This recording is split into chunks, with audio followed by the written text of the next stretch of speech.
Yo, what's up, you guys? Laphin from Twitch.tv here, and we got some stuff to talk about because I haven't been around in a while. Friday the 13th, Dead by Daylight last year. We cover it all, you guys. If you're stopping by for the very first time, I am honest with every game that I'm talking about on here. Any other story-driven or adventure game that I play, I like to give my opinion on it, and I like to see these games do good. And with that, we're going to move on and talk about Friday the 13th and asymmetrical horror games in general. So you guys stick with me on this one. It's going to be kind of long-winded, but I need to kind of explain a few things so you kind of get my viewpoint on the turn I want to see happen in Friday the 13th and any other asymmetrical horror game going forward.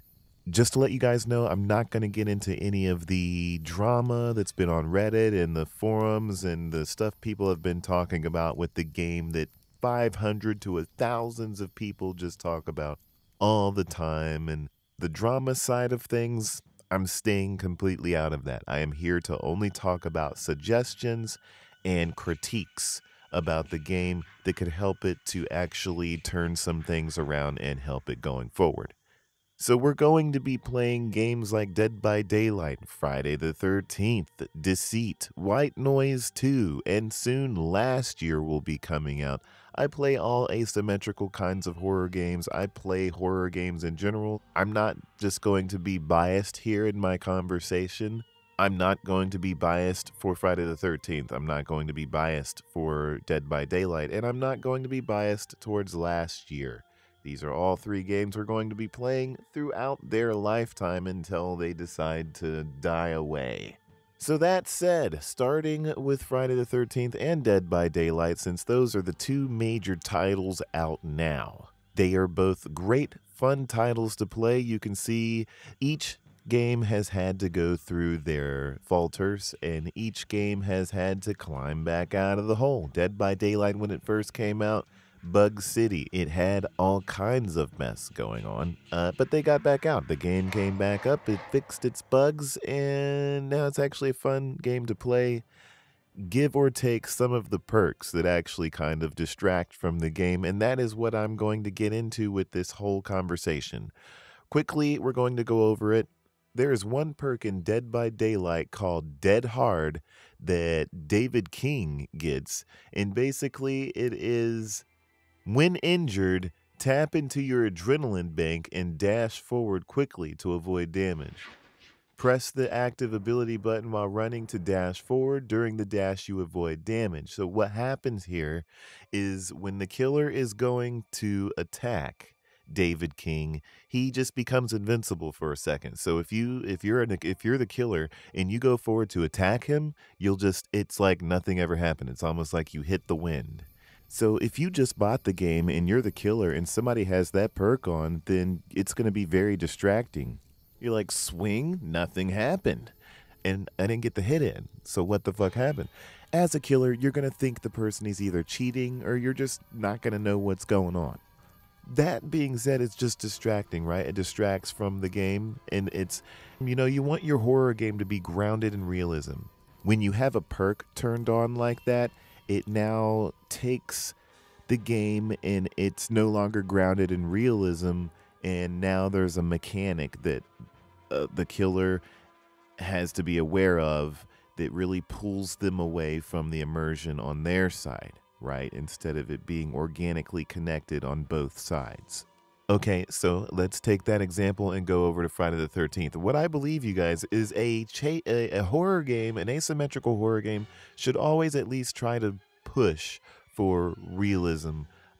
Things that don't feel like mechanics, things that feel more organic, things that feel grounded in reality, things that you did as a player by yourself rather than you relying on an ability or a mechanic to get your objective, which in terms of being a killer is to kill counselors, and as a counselor it is to escape. Rather than playing a game of checkers, you're actually organically, when you do it, you get the satisfaction to say, I did that myself. It was very real, immersive, and it was awesome.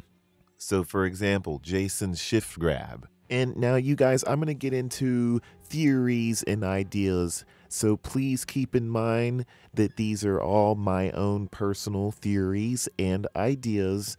That's it. None of this is canon. It's all just me coming up with stuff. So if it interests you, awesome. When Jason goes to shift grab you, it's almost like, it's a mechanic that you have to rely on, especially as the slower Jasons, to get closer to the counselors in order to make that kill, rather than having the player Jason catch the counselor themselves. They rely on this mechanic to do it for them. So if you were to compare that to a movie, it's almost like fast forwarding from the rising action straight to the kill. And I'm not saying that there has to be a chase. It doesn't have to be a long-winded thing. It doesn't have to be I'm not saying that there should be chases for days, but just as long as the player is left with an experience, an immersive, fearful experience, or whatever happened was fair and organic. There was no mechanic that can be blamed. There's no agitation. Most people that get shift grabbed, they come out of it with agitation. They don't come out of it saying, oh, that was a really awesome, scary experience I just had. But in Friday the 13th, as long as Jason is doing something that frightens the player, something to where he can't just appear, VHS scratch, he appears, grabs you, and you're dead. What happened to the experience? It kills the rising action. It kills the experience that I think is what players are paying for when they buy this game. Yeah, it's Jason. Yes, it's Crystal Lake. Yes, it's Higgins and Packanack. Yes, you're giving us clothing content, but what we're really paying for is that Jason experience, that Friday the 13th experience that you get from watching the movies. When you get it in this game, I've had several rounds where when Jason does not shift grab me and he's legit running after me through the cabins, chasing his way after me, doing a good job of it, that it's legit scary. That's the moment that should be happening 80% of the time in this game, but it is killed a lot, I think, through this shift grab.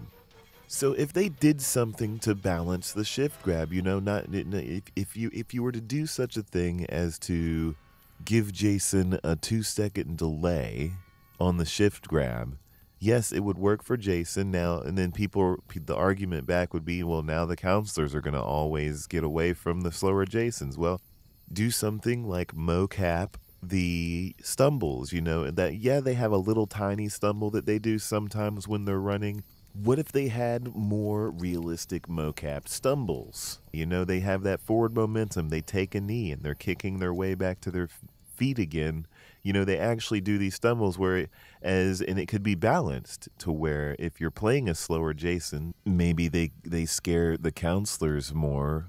The undead Jasons frighten the counselors more, and you're more liable to stumble, trying to get away from him. So that encourages the players to stay away from Jason as much as they can.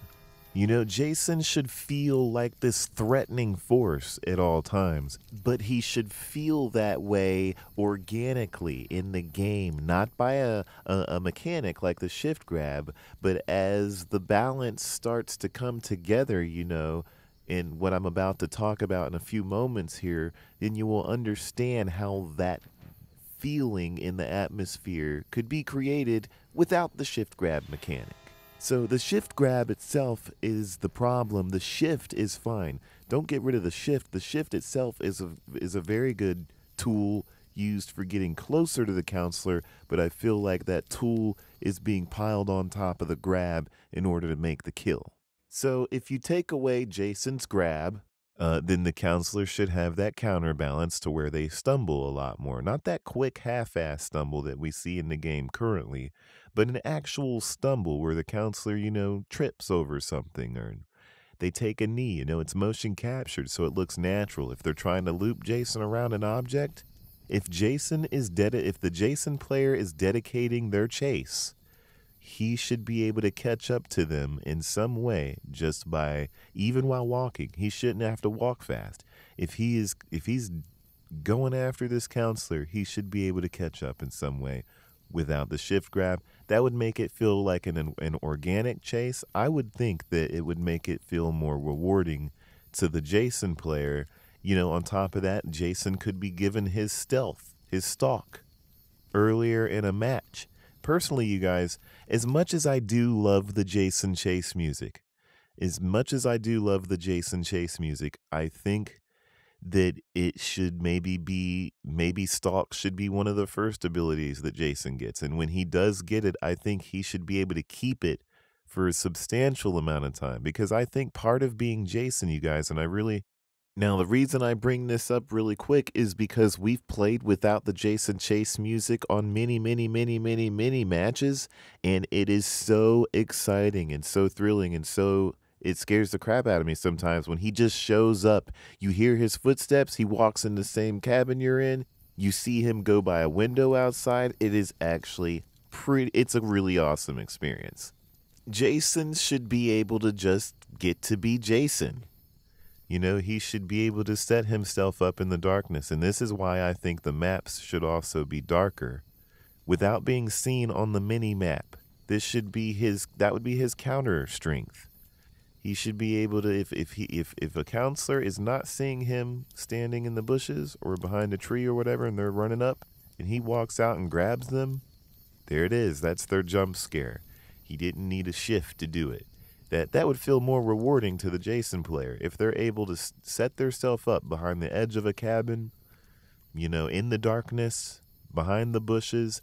This would help the flashlights, if the maps were lit darker and more realistically without the bright moonlight, then counselors would it would be more terrifying. If I turn on my flashlight, see, that's making me freak out just thinking about it, you guys. You're running through the forest.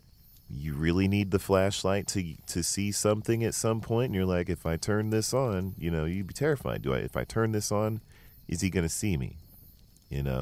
That makes me, terrified thinking about, that's a cool thing. It keeps everything grounded. That Jason can't shift grab you, but still he could be out there. He could be standing right next to you. You don't even know it because the maps would be darker. And if you're not following the trails, which has the lights, the lampposts, and you go running out in the forest, that's your ass because it's darker. You're forced to use your flashlight in the darker areas that aren't lit by trail lights and near cabins, places of safety. You see where I'm getting at?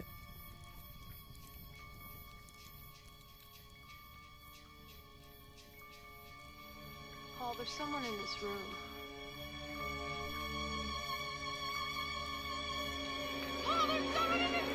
Like, Jason will lose his shift grab, but the environment, the darkness, would be his home turf. That's what would throw the counselors into fear, like when the player as well. Try to get the player emulating the feelings of the actual counselor. And I think the game would really just nail it. Because, in the movies, you guys, it was dark. It was dark. Yes, there was lighting because it's a movie and you have to have lighting, but there was no bright moonlights. It was dark. It was frightening. Jason could come out of the forest and get you. They were fucking, it was scary as hell. When you come out of a cabin, it has to feel like, when we were children, you guys, we were afraid to walk out of our room. When you walk out of a cabin in Friday the 13th, it should feel unnerving. Like, yes, the trail is lit, but if you go off the trails and you start running off in the trees and in the forest, it's dark. It's scary. It's unnerving. Jason could be standing out there waiting to get you unless you turn your flashlight on and you can see him in the darkness. I think that would be a cool thing. Like, you guys, I talk about these games, Dead by Daylight, Friday the 13th. Last year, I talk about them because I care. When I criticize, it's not because I'm hating on the game. It's because I want just to see them do better. I'm very passionate about this genre. I want to see the genre grow. I'm giving my feedback as a horror fan, and I'm interested to see what you guys have to say about it. I'm going to end it right there. That is just, I know I haven't done any of these talks in a while. I don't want to drag it on. So let me know what you guys think We play all kinds of asymmetrical horror here, you guys. We're going to be playing last year when it comes out. The beta comes out the end of October, if I remember correctly. We're going to be on it. We're going to be playing Evil Within 2 when it comes out. You guys, let me know what you think down in the comments. Make sure you go over to twitch.tv/Laphin and follow over there. Subscribe if you love what you see and you're entertained. You guys, thanks for the support. Thanks for leaving your feedback. I'll see you later. Goodbye. Happy Halloween. It's coming up, baby. I'm so stoked.